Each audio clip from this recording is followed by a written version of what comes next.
I feel like LA is the better team. I think that they did, but they're not closing it out. Yeah, and look, home ice has been huge in this. I don't think you can pair Klingberg and Bouchard together on the road. They made that adjustment when they came home.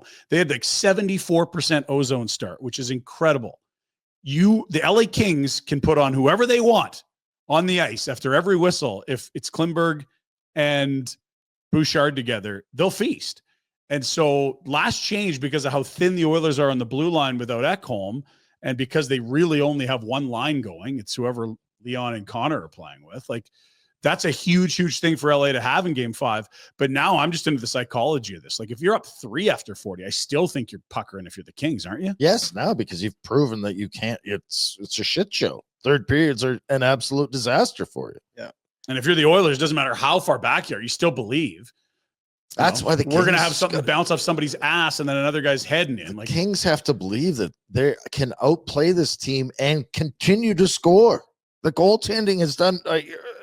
If you look at the 3 goals, they're all pretty fortunate circumstances for the Oilers to score on, but the Kings have had those 2. Like, you got to come out and win. Oh, it could be over. It's so easy. This thing could be over already.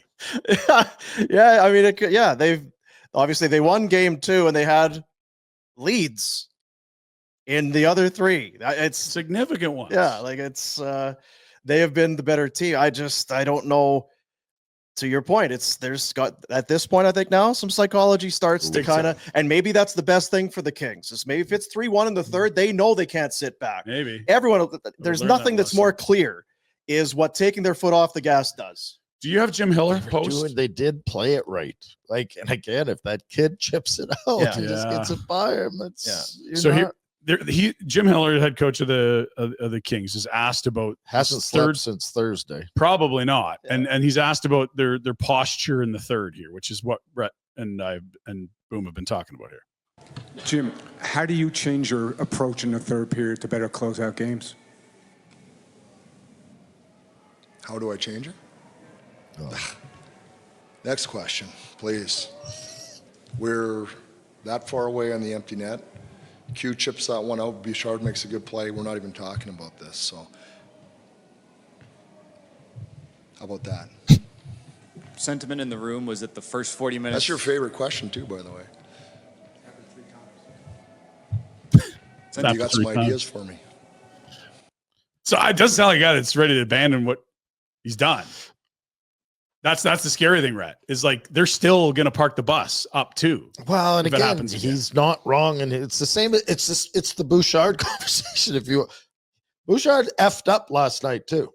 Yeah, he had 2 goals. He got -1. He made some terrible plays, but God really contributed as well. And it's the same as this. If what he says is not true, wrong. Yeah. If you hit the net or you just chip it out. This conversation is not being had. And the reporter's like, but we are having this conversation because 3 out of 4 games this has happened. Yeah. Because at 3-1, they had the shots of the Oiler bench and even McDavid. That was a frustrated team. That was a McDavid might leave type. Like that, it just looked like they were out of answers. They they were frustrated completely. And then a shot, Doughty can't clear it off of a leg. Perry's goal shouldn't. When I was watching that game last night, I'm going, you know what? We hate Perry. God, he's still good. Oh my God, does he want to win? Right? It's wild. He's so effective. He doesn't move that well, but he's just so smart. He's so smart and dialed in and wanting to win. You got to appreciate.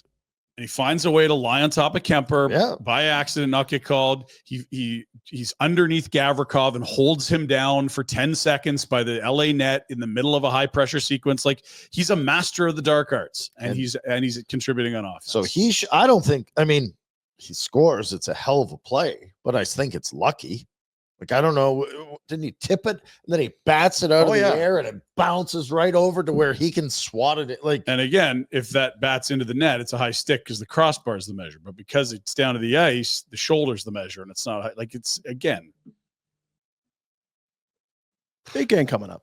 They got some bounces. Big game coming up. Homer series. It's one of the best home ice teams in the regular season. The best.